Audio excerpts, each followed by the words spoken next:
Topic है वो है अर्थव्यवस्था के प्रकार। और मैंने आपको पहले बता दिया है कि ये बहुत इम्पॉर्टेंट है, मतलब इसमें से एक क्वेश्चन फंसेगा ही फंसेगा। ये अर्थव्यवस्था प्रकार जो है वो तीन प्रकार हैं, एक पूंजीवादी अर्थव्यवस्था, एक समाजवादी अर्थव्यवस्था और एक मिश्रितवादी अर्थव्यवस्था। जिस अर्थव्यवस्था के अंदर सरकार का कोई भी नियंत्रण नहीं होता, सारा नियंत्रण निजी हाथों में होता है, उसे हम पूंजीवादी अर्थव्यवस्था कहते हैं, जिनका मुख्य उद्देश्य जो होता है वो लाभ कमाना होता है बस, जैसा कि अमेरिका और ब्रिटेन में होता है। समाजवादी अर्थव्यवस्था वह अर्थव्यवस्था होती है जिसमें पूरा कंट्रोल जो है वो सरकार के हाथों में होता है। सरकार अपने देश को, मतलब यानी कि अर्थव्यवस्था को संतुलन बनाए रखती है, वो जन कल्याण की बातें करती है, यहाँ पे लाभ कमाना उद्देश्य नहीं होता है। फिर तीसरी अर्थव्यवस्था आती है मिश्रित अर्थव्यवस्था। इसके अंदर कुछ कार्य सरकार के अंदर होते हैं और कुछ कार्य निजी के अंदर होते हैं। ऐसी अर्थव्यवस्था हिंदुस्तान और पाकिस्तान दोनों में अपनाई जाती है मिश्रित अर्थव्यवस्था। जबकि समाजवादी अर्थव्यवस्था जो है वो चीन में अपनाई जाती है। यहाँ पे सब कार्य जो है चीन के जो सरकार है वो करती है और उसको जन कल्याण के लिए यूज़ करने पड़ता है। और मिश्रित अर्थव्यवस्था यहाँ पे कुछ भाग प्राइवेट में होता है और कुछ भाग क्या होता है सरकारी के अंदर होता है। तो बेटा हम ये तीनों अर्थव्यवस्था पढ़ने वाले हैं और इन तीनों में से एक अर्थव्यवस्था आपके एग्ज़ाम में आएगी ही आएगी। ठीक है, हमें इसमें पूंजीवादी अर्थव्यवस्था क्या है, इसकी क्या विशेषता है और इसके क्या क्या गुण हैं वो पढ़ना क्या है। बेटा पूंजीवादी अर्थव्यवस्था को हम पहले भी बात कर चुके हैं, पहले समझ लेते हैं। पूंजीवादी अर्थव्यवस्था वह अर्थव्यवस्था होती है जो निजी हाथों में इसका कंट्रोल होता है, सरकार का हस्तक्षेप ना के बराबर होता है। यहाँ पर जो संसाधन होते हैं या उत्पादन होते हैं उसका जो स्वामित्व होता है वो किसी व्यक्ति के हाथ में होता है, ना कि किसी सरकार के हाथ में। और इनका मुख्य उद्देश्य जो होता है वो लाभ कमाना होता है। मतलब ये कि ये अर्थव्यवस्था एक ऐसी अर्थव्यवस्था है जहाँ पे सरकार का हस्तक्षेप नहीं होता है। ठीक है, अब पढ़ लेते हैं इसमें किताबी ज्ञान क्या दे रखा है। इसमें दे रखा है कि एक पूंजीवादी अर्थव्यवस्था, मतलब जो आपकी पूंजीवादी अर्थव्यवस्था है उसके बारे में बोला गया है। पूंजीवादी अर्थव्यवस्था वह अर्थव्यवस्था है जिसमें उत्पादन के साधनों का स्वामित्व, देखो यहाँ पे बात किया स्वामित्व, स्वामित्व का मतलब है उसके ऑनरशिप जो है वो व्यक्तियों के पास होता है। व्यक्ति मतलब एक भी व्यक्ति हो सकता है, एक से ज़्यादा भी व्यक्ति हो सकता है। और व्यक्ति अपने आर्थिक निर्णय लेने के लिए स्वतंत्र होते हैं। मतलब ये कि वो कोई भी निर्णय ले लें, मतलब आर्थिक का मतलब होता है क्या करना है, कैसे करना है, कहाँ पे उत्पादन करना है, कितना उत्पादन करना है। ये सारी जो उनकी शक्ति होती है एक निजी व्यक्ति के हाथ में होती है। क्या उत्पादन किया जाए, किसके लिए उत्पादन किया जाए और कितना उत्पादन किया जाए। ठीक है, ये सारी शक्ति जो है वो एक निजी व्यक्ति के हाथ में होती है। ठीक है, जैसा उनका मेन उद्देश्य जो होता है लाभ को अधिकरण करने का होता है, मतलब वो लाभ को ज़्यादा से ज़्यादा करना चाहते हैं, ये उनका सिद्धांत होता है बेटा। ठीक है, ओके बेटा, अब हम इस निजी की विशेषता के बारे में बात कर लेते हैं कि इसकी विशेषता क्या है। उत्पादन के साधनों पर निजी उद्यमों का स्वामित्व होता है, मतलब जो साधन है वह निजी उद्यमों का स्वामित्व होता है। उत्पादन के साधनों का उपयोग इस ढंग से किया जाता है कि पूंजीवादी पूंजीवादी जो अर्थव्यवस्था का लाभ अधिकतम हो सके, मतलब आपके जो साधन हैं उसको सही तरीके से उपयोग करते हैं ताकि पूंजीवादी अर्थव्यवस्था को अधिक से अधिक लाभ प्राप्त हो सके। सरकार की भूमिका मुख्य रूप से देश के कानून और व्यवस्था तथा सुरक्षा का रख रखाव तक ही सीमित होती है, बाकी और नहीं होती है। मतलब सरकार का काम क्या है, सिर्फ कानून को बनाना, कानून की व्यवस्था बनाए रखना, लॉ एंड ऑर्डर लागू करना, उसकी सुरक्षा करना और रख रखाव करना। बाकी जो भी काम है वो हमारी जो निजी अर्थव्यवस्था है वो कर लेती है। ठीक है, तो ये इसकी तीन विशेषता हैं। अब इसके लाभ और हानि, निजी अर्थव्यवस्था के जो आपको गुण दे रखे हैं वो दो ही हैं। नंबर वन, लाभ को अधिकतम करना, मतलब कैसे भी करके आप अपने लाभ के बारे में ही सोचेंगे, आपको अपने लाभ को अधिक से अधिक करना है, ये निजी अर्थव्यवस्था का काम होता है। दूसरा, जीडीपी की जो समृद्धि दर है उसकी गति को तीव्र कर देना। भाई आपको पता है जब निजी अर्थव्यवस्था के अंतर्गत लाभ अधिक होगा तो जीडीपी का भी तो विकास होगा। तो जीडीपी की जो दर होती है वो बहुत तेज़ गति से बढ़ती है अगर एक निजी अर्थव्यवस्था लाभ कमाने के उद्देश्य से आती है। तो बेटा ये तो उसके दो फायदे हो गए। अब इसके कुछ अवगुण भी हैं। अवगुण तो 3-4 दे रखे हैं भाई। अवगुण क्या हो सकते हैं? निजी हाथों के काम करा जाए तो सबसे पहले क्या है कि समाज में सामूहिक हित की उपेक्षा की जाती है। जो बेटा आपका समाज के जो सामूहिक हित है, अब सामूहिक हित का मतलब क्या है? सामूहिक हित का मतलब है यहाँ जन कल्याण यानी कि जनता का कल्याण नहीं देखा जाता। इनका मुख्य उद्देश्य सिर्फ लाभ कमाना होता है। उनको इससे भी फर्क नहीं पड़ता कि किस लोगों के लिए बनाया जाए, गरीबों के लिए बनाया जाए, अमीरों के लिए। वो तो इस प्रकार से बनाते हैं कि भाई जिसको खरीदना खरीदो, जिसको नहीं खरीदना है मत खरीदो, हमें उससे मतलब नहीं है। हमने अपना प्रोडक्ट बना दिया है, उस पर इतना % लाभ हमें मिलना चाहिए, मिलना चाहिए। आपके हित में आता है तो खरीदो, नहीं आता है तो मत खरीदो। इसका मतलब यहाँ पर हम सामाजिक हित की अवहेलना करते हैं। निजी अर्थव्यवस्था में उन्हीं वस्तुओं का उत्पादन किया जाता है जिसमें अधिक लाभ हो। मतलब ये जिस प्रोडक्ट में हमें लाभ प्राप्त नहीं होता है हम उसका उत्पादन नहीं करते। जैसे कि दवाइयों की बात करें, पैरासीटामोल या कोई ऐसी दवाई ले लेते हैं जिसके अंदर प्रॉफिट का मार्जिन जो है बहुत कम है, और कुछ दवाई ऐसी होती हैं जिसका मार्जिन बहुत ज़्यादा होता है। तो निजी कंपनियां सिर्फ वही उत्पादन करेगी जिसमें लाभ ज़्यादा है, वो उत्पादन बिल्कुल भी नहीं करेगी जिसमें लाभ की मात्रा कम है। ठीक है। तीसरी बुराई ये है इसके अंदर गुण है कि ये उत्पादन ज़्यादातर धनी वर्ग के लोगों के लिए ही पूरा किया जाता है, क्योंकि धनी वर्ग के लोग जो अपर कास्ट जो होते हैं, मतलब जो हम कहते हैं फर्स्ट क्लास लोग जो बोलते हैं, जो अमीर होते हैं, वो लोगों के लिए काम किया जाता है। अब क्यों? क्योंकि वही लोग उस वस्तु को उतनी कीमत दे सकते हैं जितने उन्होंने निर्धारित करी है, ताकि उन्हें अधिक से अधिक लाभ मिले। ये क्या करते हैं, ये गरीब जो निचले वर्ग के लोग होते हैं उनकी हमेशा अवहेलना करते हैं, उनके लिए कोई प्रोडक्ट नहीं बनाते, क्योंकि उसके लिए प्रोडक्ट बनाने के लिए उन्हें सस्ता प्रोडक्ट बनाना पड़ेगा, और सस्ता बनने पर उन्हें लाभ नहीं होगा। और निजी का सबसे पहला उद्देश्य होता है लाभ कमाना। इसलिए इसका ये तीसरा अवगुण है जिसके अंदर हम कह सकते हैं कि ये सिर्फ धनी वर्ग के लिए लोग के लिए वस्तु बनाते हैं, ये निर्धन व्यक्तियों की अवहेलना। बेटा दूसरी अर्थव्यवस्था थी आपके पास समाजवादी अर्थव्यवस्था। अब ये समाजवादी अर्थव्यवस्था क्या है और इसके बारे में क्या डिस्कस करते हैं। समाजवादी अर्थव्यवस्था ये होती है कि जिसके अंदर क्या उत्पादन किया जाए, कितना उत्पादन किया जाए, कैसे उत्पादन किया जाए, कि सारी शक्ति जो है वो सरकार के हाथों में होती है, और सरकार ये निर्णय लेती है कि क्या उत्पादन करना है और किसके लिए उत्पादन करना है। वो ऐसा उत्पादन करना चाहती है जिससे कि जनता का कल्याण हो। उनका उद्देश्य लाभ कमाना नहीं होता है, इनका उद्देश्य होता है बस जनता का कल्याण हो और उन लोगों को आर्थिक सुविधा प्राप्त हो। ठीक है, तो पढ़ लेते हैं पहले इसका किताबी में क्या क्या डेफिनेशन दे रखी है नोट्स के हिसाब से। तो बेटा इसमें दे रखा, एक समाजवादी अर्थव्यवस्था वह अर्थव्यवस्था है जिसमें उत्पादन के साधनों पर सामाजिक, सामाजिक मतलब सामूहिक और सार्वजनिक, सामूहिक सार्वजनिक मतलब जैसे आपका पार्क है, स्कूल है, हॉस्पिटल है, यहाँ एक लोगों के लिए नहीं है, ये बहुत सारे लोगों के लिए है और ये जनता के लिए। सामूहिक मतलब बहुत सारे लोग, और सार्वजनिक मतलब सबके लिए। इसमें पैसे देने की आवश्यकता नहीं है, इसमें शुल्क बहुत कम, बहुत होता नहीं है, अगर होता भी है तो बहुत ना के बराबर होता है। का स्वामित्व होता है, मतलब यहाँ पर जो भी प्रॉपर्टीज़ वगैरह है उसका स्वामी या तो सरकार होती है या हमारा समाज होता है। जैसे कि आपके आसपास पार्क है, स्कूल है, यहाँ पे किसी को रोका नहीं जाता है। अगर सड़क पे आप चल रहे तो रोक नहीं सकते किसी को कि आप हमारी सड़क पे चल रहे हो, क्योंकि सड़क जो है सार्वजनिक है, सार्वजनिक पे कोई भी जा सकता है, कोई भी आ सकता है। और इसके आगे है, और सामाजिक कल्याण को अधिकतम की दृष्टि कर, मतलब अधिकतम करने की दृष्टि से आर्थिक निर्णय सरकारी अधिकारी द्वारा लिए जाते हैं। मतलब हमारा काम है कि जो जनता है उसका कल्याण हो, इसलिए ये सारे निर्णय सरकारी अधिकारी द्वारा लिए जाते हैं। ठीक है, विशेषता पढ़ लेते हैं। इसकी विशेषता आपको 3 दे रखी है।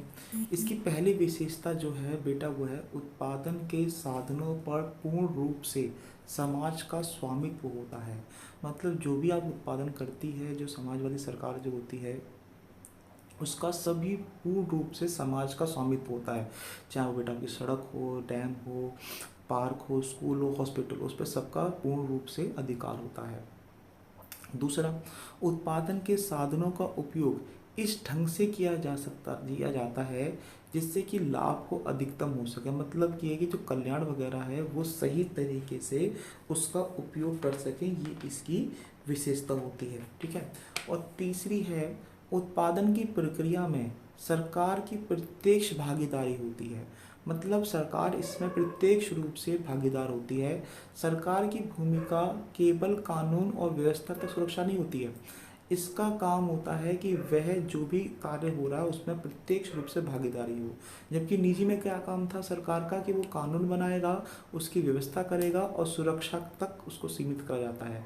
पर यहाँ पर पहले बोल दिया कि सरकार का जो काम है वो कानून और व्यवस्था तक सुरक्षित नहीं है, उसको आगे भी उसको काम करना है। मतलब जो भी उत्पादन वगैरह है उसमें प्रत्यक्ष रूप से वो भागीदारी करते हैं। ठीक है। समाजवादी जो अर्थव्यवस्था है उसके गुण क्या है? उसके गुण हैं, आय का जो वितरण है वो समानता से हो। मतलब आय का जो वितरण हम कर रहे हैं जनता के अंतर्गत, अमीर वर्ग, गरीब वर्ग, उच्च जाति या नीच जाति जो भी है उसके अंदर, उस सब में आय का वितरण जो है समानता से हो। जो गरीब है उसको भी प्राप्त हो इनकम, जो अमीर है उसको ज़्यादा, मतलब अमीर ज़्यादा अमीर ना हो जाए, गरीब ज़्यादा गरीब ना हो जाए, उसके बीच की खाई को पाटने का काम जो है वो हमारी समाजवादी अर्थव्यवस्था करती है। वो क्या करती है, जो गरीब लोग होते हैं उनकी परचेजिंग पावर यानी कि जो खरीदारी क्रय शक्ति होती है उसको बढ़ा देती है, और अमीरों से जो है वो ज़्यादातर टैक्स लेती है ताकि उसके जो आय का वितरण है वो समान हो जाए। अब आप कहोगे कि सरकार जो है गरीबों की क्रय शक्ति कैसे बढ़ा देती है? बेटा क्रय शक्ति जैसे बढ़ती है कि मान के चलो वह उसको कम रेट पे या फ्री के बराबर आपको अनाज दे रही है, या राशन जो आप बोलते हो राशन मिल रहा है, कुछ सब्सिडी वगैरह दे देती है, जिससे कि उनकी परचेजिंग पावर जो है ज़्यादा हो जाती है। और जो अमीर वर्ग के लोग होते हैं उनसे वो टैक्स वगैरह लेती है ताकि दोनों में कुछ समानताएं आए, इनके बीच में खाई ना जुटे। अब आता है दूसरा, विकास प्रक्रिया में समावेशी। मतलब सरकार का दूसरा काम लाभ कमाना नहीं है, विकास करना है कैसे ना कैसे करके। मतलब हमें सरकार का मेन काम है कि हमें जो हमारी अर्थव्यवस्था है उसका विकास करना, सड़क बनाना, डैम बनाना, पुल बनाना, स्कूल हैं, हॉस्पिटल्स हैं, ये जो बेसिक कंडीशंस हैं वो सारी की सारी यूज़ करते हैं जिनमें लाभ नहीं मिलता है। ठीक है। क्योंकि लाभ कमाने के लिए निजी जो क्षेत्र होते हैं वो कर लेते हैं काम। यहाँ पर उनका मेन उद्देश्य है उनकी विकास प्रक्रिया में समावेशी, मतलब विकास के कार्य में लगना। और लास्ट है सामाजिक न्याय। यहाँ पे सामाजिक न्याय को पहले समझना पड़ेगा। सामाजिक न्याय का मतलब है समाज में रहने वाले सभी लोगों के लिए एक ही कानून होना चाहिए, सभी को बराबर का अधिकार होना चाहिए। मान लो सरकार ने एक सड़क बनाई और सड़क पे कह दिया कि अमीर वर्ग जाएंगे और जो गरीब है वो नहीं जाएगा, तो उसमें न्याय कहाँ से हो गया? ठीक है ना। जैसे कि कोई स्कूल बना है उसमें कहते हैं भाई ये बंदे नहीं जाएंगे, लड़कियां नहीं जाएंगी, लड़के जाएंगे, तो उसमें क्या न्याय है? हमें दोनों के बराबर लेके चलना है, सबको पढ़ाने का अधिकार है तो सब स्कूल जाएंगे, चाहे वो लड़का हो या फिर वो लड़की हो। ठीक है बेटा। तो यहाँ पर उसको बात की है, इसके गुण है सामाजिक न्याय के बारे में। अब बात करते हैं इसके अगुण क्या है। बेटा इसका अवगुण सबसे पहला है कि जीडीपी की जो समृद्धि दर है वो बहुत धीमी होती है। अब धीमी कैसे भाई? उसको लाभ तो मिल नहीं रहा, लाभ तो कमा नहीं रहा, उसका मेन कार्य है जनता का कल्याण करना। अगर उसका मेन कार्य जनता का कल्याण करना है तो पैसा बचेगा नहीं, और जो पैसा ज़्यादा बचेगा नहीं तो उसकी जो समृद्धि होगी वो धीरे धीरे ही होगी, क्योंकि थोड़ा बहुत ही लाभ कमा रहा होगा, बाकी तो लाभ कमा ही नहीं रहा होगा। अगर लाभ कम कमाएगा तो भाई साहब जीडीपी में वृद्धि कैसे होगी? ठीक है। और दूसरा गुण है लाभ को अधिकतर नहीं करते। भाई इनका मेन मोटिव जो होता है समाज, अब विशेष उसका समाजवादी अर्थव्यवस्था का इसका मेन मोटिव होता है जनता का, वह अर्थव्यवस्था होती है यहाँ पर सरकार और निजी दोनों का बराबरी का हिस्सेदारी होती है। मतलब ये वह अर्थव्यवस्था है जहाँ पे कुछ भाग सरकार का होता है और कुछ कंट्रोल जो है निजी के हाथों में होता है। मतलब दोनों मिलकर एक व्यापार करते हैं, दोनों का क्षेत्र बटा होता है और दोनों का ही इस अर्थव्यवस्था पे मालिकाना हक होता है। इसका जो मेन मोटिव होता है लाभ कमाना भी होता है और जनता का कल्याण करना भी होता है। यहाँ पर समाज जो है उसको सही तरीके से न्याय दिलाना है और अपना प्रॉफिट भी कमाना है। इन दोनों को अगर हम लेके चलते हैं तो वो बनता है आपका मिश्रित अर्थव्यवस्था। ठीक है। तो इसके बारे में किताब में क्या लिखा है वो डिस्कस कर लेते हैं। इसमें लिखा है एक मिश्रित अर्थव्यवस्था वह अर्थव्यवस्था है जिसमें उत्पादन के साधनों, उत्पादन के साधनों का मतलब क्या बेटा, जो आप उत्पादन कर रहे हो उसके साधनों पर निजी और सार्वजनिक दोनों का ही स्वामित्व होता है। मैं ये नहीं कह रहा हूँ आधा आधा होता है, नहीं, दोनों ही मिलकर कर सकते हैं। वो 80-20 हो सकता है, 70-30 हो सकता है, 50-50 भी हो सकता है, और 51-49 भी हो सकता है। मतलब दोनों मिलकर उसको चलाते हैं। उत्पादन का निर्णय मोटे तौर पर, जो उत्पादन का निर्णय होता है बेटा, वो जो निर्णय है मोटे तौर पर लाभ को अधिकतम करने के सिद्धांत द्वारा लिए गए जाते हैं, परंतु सामाजिक न्याय और जांच को संतुलन के बिना नहीं। मतलब हम लाभ कमाएंगे, साथ में अपने समाज को न्याय न्याय भी दिलाएंगे और उसमें संतुलन बनाकर स्थापित करना है। मतलब ये हम इतना ही लाभ कमाएंगे जितना कि जनता को प्रॉब्लम ना हो, उनका शोषण ना हो। मतलब हम लाभ भी कमा रहे हैं और सामाजिक कल्याण भी कर रहे हैं। इन दोनों को मिलाकर बनती है मिश्रित अर्थव्यवस्था। ठीक है, अब इसकी कुछ विशेषता पढ़ लेती है। इसमें 3। पहली विशेषता है कि उत्पादन के साधन निजी उद्यमियों के साथ साथ सरकार के भी स्वामित्व होता है। मतलब जो उत्पादन के साधन है वहाँ पे निजी प्लस सरकार दोनों का स्वामित्व होता है। ये हम कई बार पढ़ लिया इस वाले टॉपिक में। दूसरा है निजी क्षेत्र में उत्पादन निर्णय लाभ अधिकतम करना होता है। यहाँ पे ध्यान रखो, जो निजी क्षेत्र है उसका काम है लाभ को अधिकतम करना के सिद्धांत पर करते हैं, जबकि जो सार्वजनिक क्षेत्र होता है उसका काम होता है सामाजिक कल्याण के लिए काम करना। मतलब दोनों मिलकर काम करते हैं। जो निजी क्षेत्र है वो तो चाहती है कि मेरा लाभ अधिकतम हो जाए, और जो सरकार है वो चाहती है कि जनता का कल्याण भी हो और दोनों में बैलेंस बन जाए। तीसरा है उत्पादन की प्रक्रिया में निजी और सार्वजनिक दोनों क्षेत्र महत्वपूर्ण भूमिका निभाते हैं। मतलब जब उत्पादन करते हैं तो निजी और सार्वजनिक दोनों ही महत्वपूर्ण भूमिका निभाते हैं। निजी क्षेत्र जो है वो अच्छी तरीके से मैनेजमेंट करता है, काम की प्रक्रिया अपनाता है, जबकि सार्वजनिक क्षेत्र का काम होता है कि इसमें जनता का शोषण ना हो, जनता को प्रॉब्लम ना हो, उनका कल्याण हो। तो प्राइवेट जो है वो नए नए आइडिया लेके आता है, उनका मैनेजमेंट अच्छा होता है। जो सरकार जो होती है वो फंड वगैरह का काम करती है, वो पैसे उपलब्ध कराती है, मतलब एक तरह से फंड प्रोवाइड कराती है, और उन दोनों को मिलकर ही मिश्रित अर्थव्यवस्था बनती है, जैसे कि भारत और पाकिस्तान में ये अपनाई गई है। मिश्रित अर्थव्यवस्था गुण पढ़ लेते हैं। यहाँ पे 3 गुण दे रखे हैं। पूंजीवादी अर्थव्यवस्था के साथ साथ समाजवादी अर्थव्यवस्था के गुणों को भी जोड़ती है। मतलब इसका पहला गुण ये है कि इसमें हम पूंजीवादी अर्थव्यवस्था के गुण क्या है, लाभ कमाना, ठीक है, और समाजवादी अर्थव्यवस्था का गुण क्या है, जनता कल्याण करना। तो ये दोनों मिलकर जो है वो इसका गुण बनता है कि ये पूंजीवादी अर्थव्यवस्था के साथ साथ समाजवादी अर्थव्यवस्था के गुण को भी जोड़ती है। दूसरा पॉइंट है इसमें जीडीपी समृद्धि को प्रोत्साहित करना। भाई दोनों मिलकर काम कर रहे हैं तो लाभ तो होगा, और लाभ होगा तो जीडीपी का प्रोत्साहन भी होगा। मतलब ये जो सामाजिक क्षेत्र से ज़्यादा यहाँ पे काम होता है, इसलिए इसकी वृद्धि दर जो है वो थोड़ी ज़्यादा होती है समाजवादी अर्थव्यवस्था की तुलना में। मतलब मिश्रित अर्थव्यवस्था की जो समृद्धि दर होती है, जीडीपी समृद्धि दर होती है, वो समाजवादी अर्थव्यवस्था से ज़्यादा होती है। तीसरा, सामाजिक न्याय और समानता को बढ़ावा दिया जाता है। भाई यहाँ पर भी कल्याण की काम की बात हो रही है तो लाभ तो कमाना है, साथ साथ में इसमें समाज को न्याय दिलाना है, सामाजिक न्याय दिलानी है, और हमें समानता को बढ़ावा भी दिया जाना है। ठीक है, तो अब इसका अवगुण पढ़ लेते हैं। अवगुण भी दे रखे हैं इसमें। अवगुण 2 हैं। पहला है सरकारी क्षेत्र अक्सर भ्रष्टाचार से प्रभावित होता है। हाँ, ये बिल्कुल सही है कि जहाँ सरकार पे काम करेगी वहाँ पर भ्रष्टाचार अपने आप ही बढ़ जाता है, क्योंकि जो सरकार है वो उसके जो नौकर होते हैं या सरकारी कर्मचारी होते हैं, आपने देखा होगा वो कार्य को सीरियस नहीं लेते, जो भी काम करना है उसके लिए पैसे मांगते हैं। तो ज़्यादातर वहाँ पे अवगुण ये बन जाता है, मिश्रित होते हुए भी, कि सरकारी जो क्षेत्र होता है वो भ्रष्टाचार से प्रभावित होता है।